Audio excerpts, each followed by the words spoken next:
bismillaahi raxmaani raxiim daawadayaal ku soo dhawaada qodobada wararka ee xogta dalka kuwooda ugu door karoon maamulka Puntland oo go'aan ka gaaraysa kiiska Caaisha Ilyas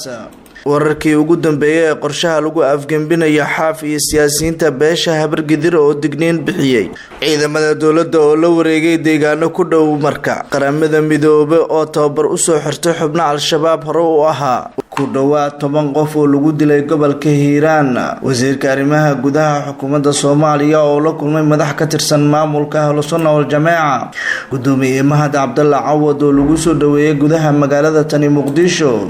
dawladda Uganda oo ciidamo cusub u soo diraysa Soomaaliya ciidamo hubeysan oo ku sii jeeda magaalada Dhuusamareeb madaxweynaha maamulka Jubbaland oo markale eedeena kala duwan loo jeediyay siyaasiga Cabdiraxmaan Cabdishakuur Warsame oo ka digay waxa Ahlusunna uga imaan kara dhabarjibinta xaaf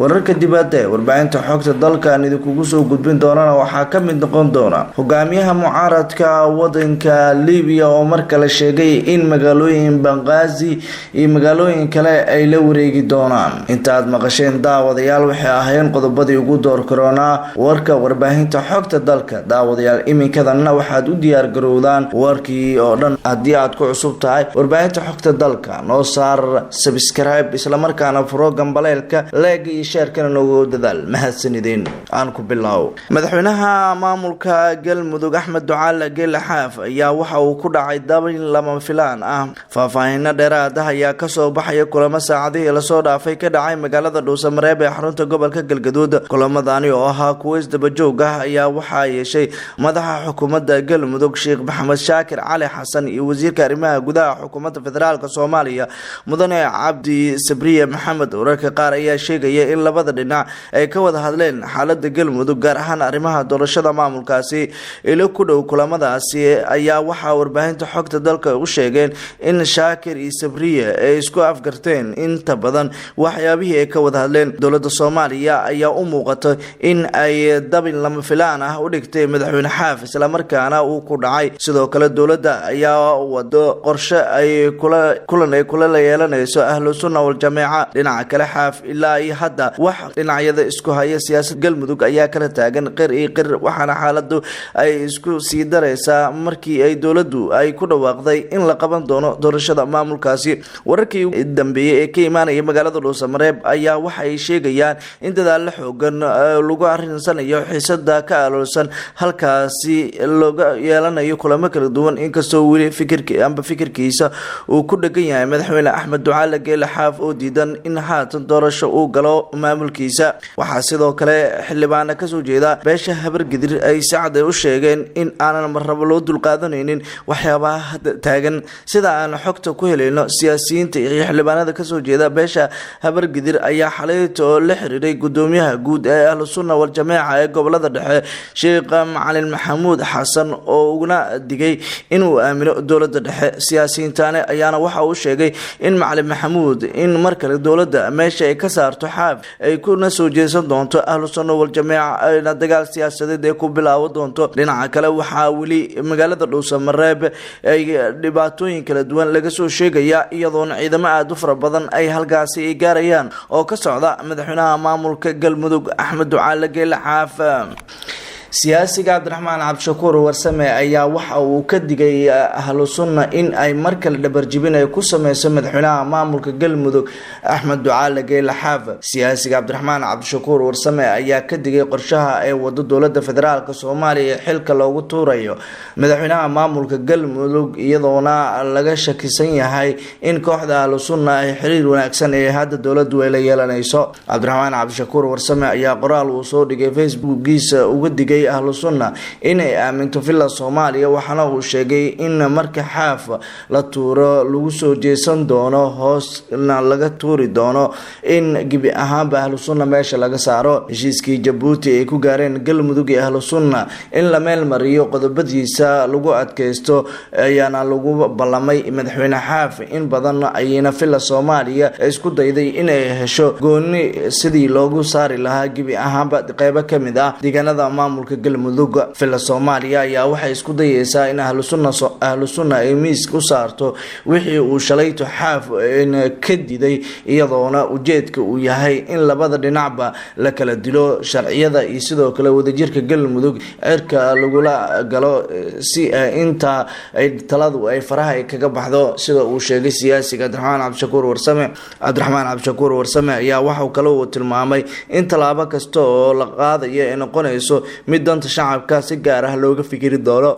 siyaasiga Cabdiraxmaan Cabdishakuur Warsame ayaa waxa kale uu tilmaamay in ay hadda xaaladdu sida ay kusii socoto dhibaato badan ay sababi karto, iyadoona wasiirka arrimaha gudaha xukuumadda Soomaaliya uu la kulmay madax ka tirsan ahlu sunna wal jameeca. wasiirka arrimaha gudaha xukuumadda Soomaaliya Cabdi Maxamed Sabriye ayaa magaalada Dhuusamareeb kula kulmay xukuumadda galmudug oo hogaamiyo Sheekh Maxamed Shaakir Cali Xasan. kulankani ayaa labada dhinac waxa ugu wada hadleen arrimo kala duwan kuwaasi oo halkaasi ay ku haya khilaaf dhex jira madaxda maamulka galmudug iyo dowladda. wararka ayaa waxay sheegayaan in kulamada labada dhinac ay ajandahooda loogaga hadlayay uu ahaa mid la isku raacsiinayo dowladda federaalka Soomaaliya iyo ahlu sunna. madaxweynaha galmudug Axmed Ducaale Geelle Xaaf ayaana weli la kulmin wasiirka arrimaha gudaha dowladda federaalka Soomaaliya. ayaa wararka waxay sheegayaan inuu jiro qorshe la doonayo in la isugu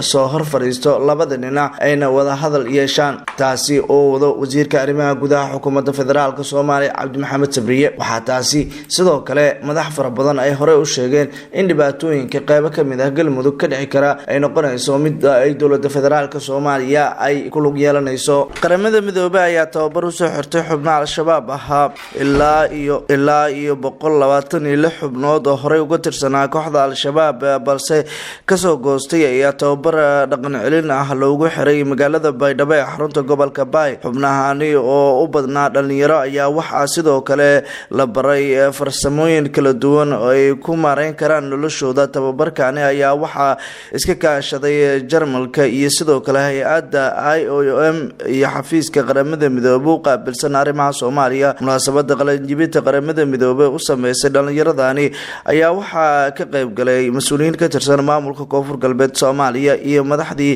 ka hadashay xafladaasi ayaa kula dardaarmay xubnaha hore ugu soo goostay al-shabaab inay ka fikiraan mustaqbalkooda isla markaana ay kor u qaadaan aqoontooda si ay u helaan nolol dhaanta tii hore. magaalada Baydhabo ayaa waxaa ka furan xarumo dhowr ah oo lagu siinayo tababaro dadka kasoo goosta xarakada al-shabaab. ciidamada dowladda federaalka Soomaaliya ayaa la wareegay deegaano ku dhow degmada Marke ee gobolka Shabeellada Hoose. ciidamada dowladda federaalka Soomaaliya gaar ahaan sida gaarka u tababaranay kumaandooska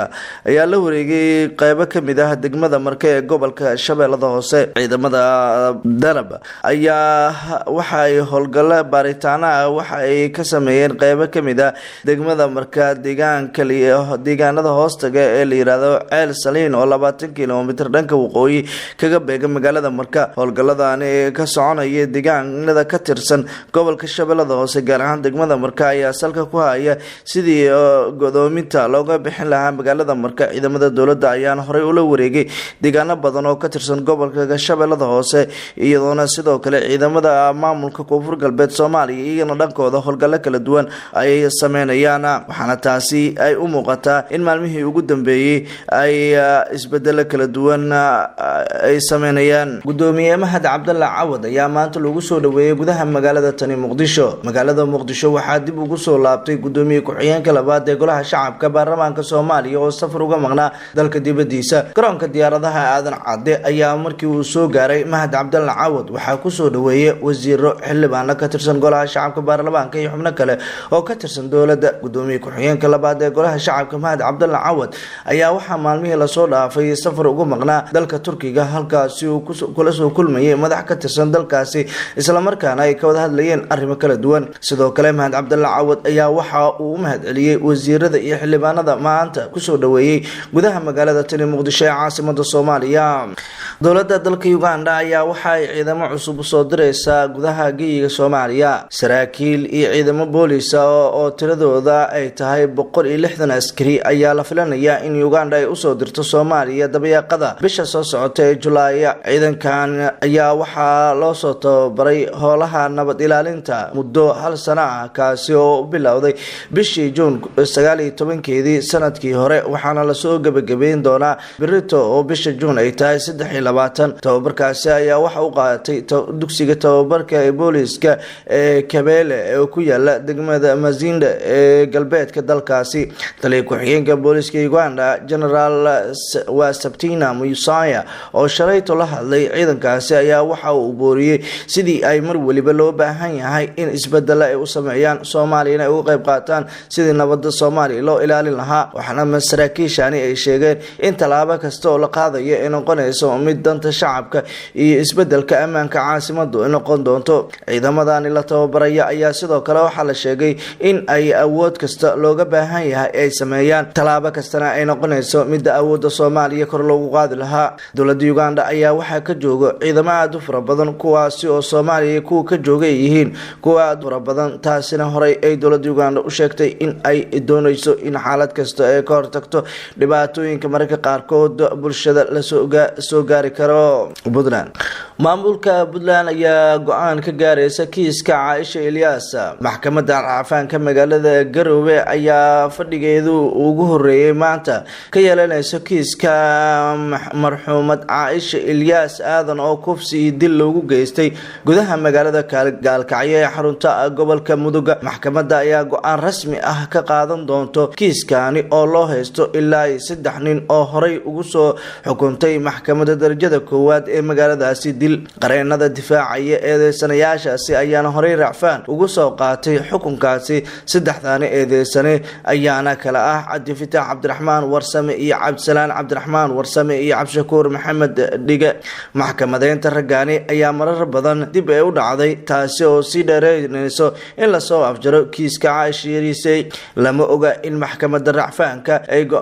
go'aan cad ay ka qaadan doonto iyo sida ay talaabo cad ugu qaadi doonto shakhsiyaadkan dhibaatooyinka u geystay gabadhaasi aad ku da'dayareed ku dhawaad 10 qof ayaa waxa lagu dilay gobolka Hiiraan warar dheeraad ah ayaa ka soo baxaya dagaal qasaare geystay oo saacadihii la soo dhaafay ka dhacay qayb ka mid ah gobolka Hiiraan ee bartamaha Soomaaliya dagaalkani oo ahaa mid xoogan ayaa waxa uu ka dhacay deegaanka Wardheere oo dhinaca koonfureed 60 kiiloomitir ka xigta degmada Matabaan ee gobolkaasi wararka qaar ayaa sheegaya in dagaalka u dhaxeeya laba beelood oo wada dagaalkaasi inta la xaqiijiyay waxa dagaalka ku dhimatay ilaa 6 qof halka inta ka badanna ay ku dhaawacmeen dadka waxyeelada ugu badan ee soo gaartay dagaalka ayaa lagu waramayaa in ay u badan yihiin kuwa rayid ah kuwaasi oo la socday gaari rakaab ah oo dhinaca ka mid ah maleeshiyaadkaasi la sheegay in ay ku fureen rasaas xoogan ma jiro ilaa hadda wax war ah oo ka soo baxay maamulka degmada iyo kan gobolka oo ku aadan dagaalkaasi xaaladda ayaana haatan ah mid kacsan wali waa hor fadhiyaan ciidamada balse maamulka Hirshabelle ayaaba waxa ilaa hadda wax waraan ka soo saarin dhibaatooyinka iyo tacdiyada mararka qaarkood ka dhacay qayb ka mid ah gobolkaasi halkaad warkaasi daawadayaal aad kala socotaan waa warbaahinta xogta dalka imikadan akhbaaraadka caalamka hogaamiyaha mucaaradka wadanka Liibiya ayaa waxa uu sheegay in ay hadda ay doonayaan in ay talaabo kasta ay sameeyaan in awoodooda rasmiga ah ay kor u qaadi doonto waxaana madaxda wadanka Liibiya hore u sheegeen in ay rajeynayaan in ay ka hortagaan dhibaatooyinka bulshada mararka qaar ay la kulmi karto kooxda mucaaradka ee ka dagaalanta wadankaasi Liibiya ayaa hore waxa loogu eedeeyay in ay aad dhibaatooyin badan u geysteen waxaana arrin kasta hore loogu sheegay in sidii looga sii fogaan lahaa xalkeeda in la raadiyo taasina waxa ay noqon doontaa mid talaabooyin fara badan ay sameynayaan madaxda wadankaasi Liibiya